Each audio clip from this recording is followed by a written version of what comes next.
After months of trying to sway the EU and the US to send weapons, Kiev has now struck a deal to buy them from the United Arab Emirates. That's according to Kiev's officials, including President Poroshenko himself. One high-ranking official praised the UAE for, quote, not being scared of Putin's threats of a third world war. He went on to say the Arabs have a score to settle with the Russian president, and selling arms to Ukraine will be their revenge. Let's get some more analysis live now from Charles Shoebridge, a security analyst and a former UK intelligence officer. Always good to see you, sir. Let's start off with these new... How Kiev's officials, they've been calling on the EU and the US to give them weapons. We've heard it all over and over again, but they've been a little bit cautious to provide. Why is it different with the UAE? Well, we really need to exercise, I think, at this stage, at least, some caution with this. Not with the fact that this is very newsworthy. Of course it is, especially for Ukraine, because, as you say, they've been really scrambling around in an act of what often appears to be desperation to have at least one of the EU or NATO or other powers announce that they will give Ukraine weapons for use down in the southeast part against the separatist rebels. So it may be that this is actually quite an insignificant in terms of deal, in terms of perhaps its size and scale, because certainly no details of it, as far as I'm aware, have yet been announced. It could be quite a substantial arms deal, or it could be something that amounts to something that's just really very symbolic and actually will have no effect on the battlefield itself. And so consequently, we can see this certainly without knowing further details of what the arms deal, such as it is announced by Ukraine, actually comprises. It's really at the current stage more of political importance, I think of symbolic importance, so that Poroshenko, as his spokesman has done today, can announce this as if it strengthens Ukraine's hand, no doubt, in the negotiations that lie in the weeks and months ahead. OK, so let's just say that we are still waiting for details to come out. But say this is happening.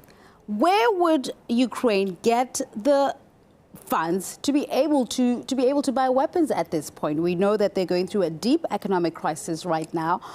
How would it be able to pay for those weapons? Is it the payment coming from the IMF? Where would it be coming from?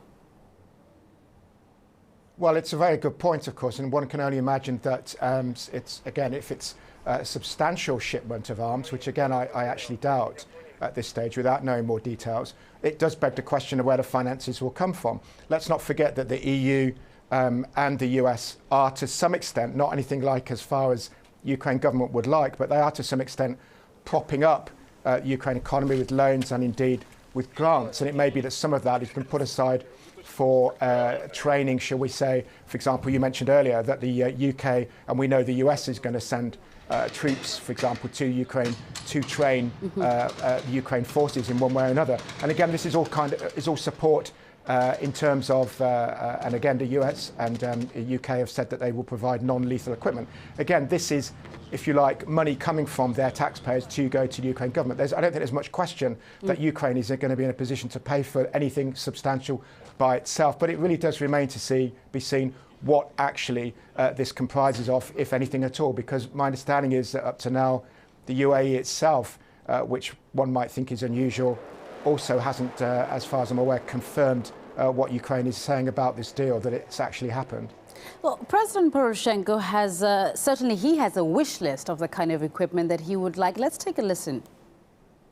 Again, I want to stress, this is not for helping us to provide offensive operation. This is the counter-battery communication system, some other things which help us to defend our independence, our territorial integrity and our sovereignty. So he spoke there about communication devices and so forth. Is that the case, you think? Is this equipment that really is going to be for defensive use only? I mean, like you did say that in the battleground, this is not going to make a huge difference. Are we to believe that?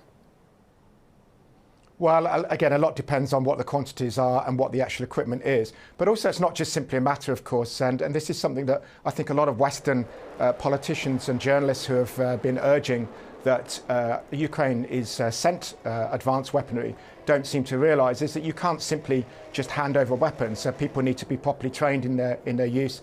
There needs to be proper logistical backup in terms of technical support and resupply, for example, of missiles. And also, the majority of this kind of equipment, it's of military purpose. Therefore, it can be used pretty much for offensive or defensive uses. For example, Poroshenko has mentioned anti-tank weapons. That sounds defensive, but of course anti-tank weapons can also be used when you're advancing, for example, on the other side's armour and also on fixed positions. It's just one example.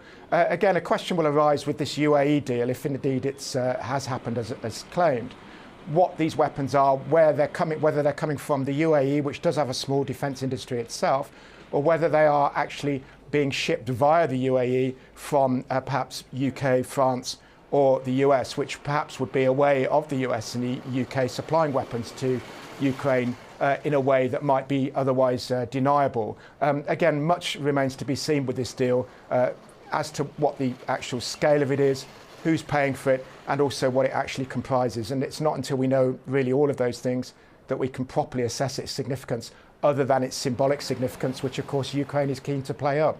And I suppose, of course, speaking of that symbolic significance, so we're in the midst of a ceasefire, of exchanging hostages and so forth. So the timing of this couldn't be the best time. I want us to talk a little bit. You spoke a little bit about the US and the UK bringing in some kind of support, military support for Ukraine. Let's listen to John Kerry here. We have committed over $118 million in arming and training. Not arming, training and equipment, but some of it you can, the eye of the beholder will determine the arming. So training, equipment, all of this is in the eye of the beholder. Depends who you're speaking to. So was it a slip of the tongue, or did he just give out way too much than he needed to? Well, of course, Kerry is known for his slip-ups from time to time, and it may be that the slip-up was deliberate, again, to give the impression that Ukraine is receiving more support than it actually may be. But really, what Kerry says there emphasises the points I just made. When he says it's in the eye of the beholder, it's exactly really what I was just saying, that weapons can be called defensive, but of course they can be used in an offensive capacity as well. It was really very much the same when, of course, the US and the UK supplied so-called non-lethal equipment to Syria's rebels. On that occasion, they supplied body armour, they supplied vehicles, they supplied high technology, secure communications equipment.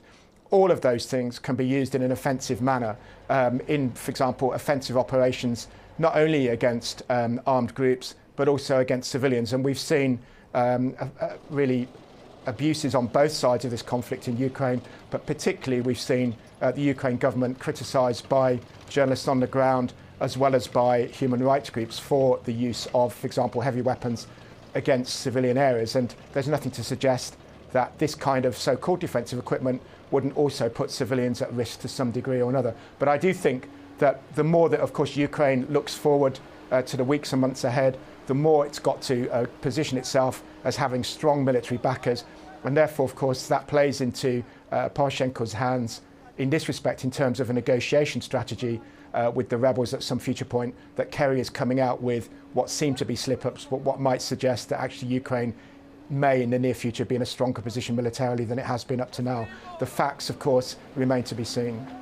The facts remain to be seen, and of course it's all narrative at this point. Everybody dropping little pieces of information there, and they hopefully in the coming days and weeks will be able to decipher some of those, some more. Thank you very much.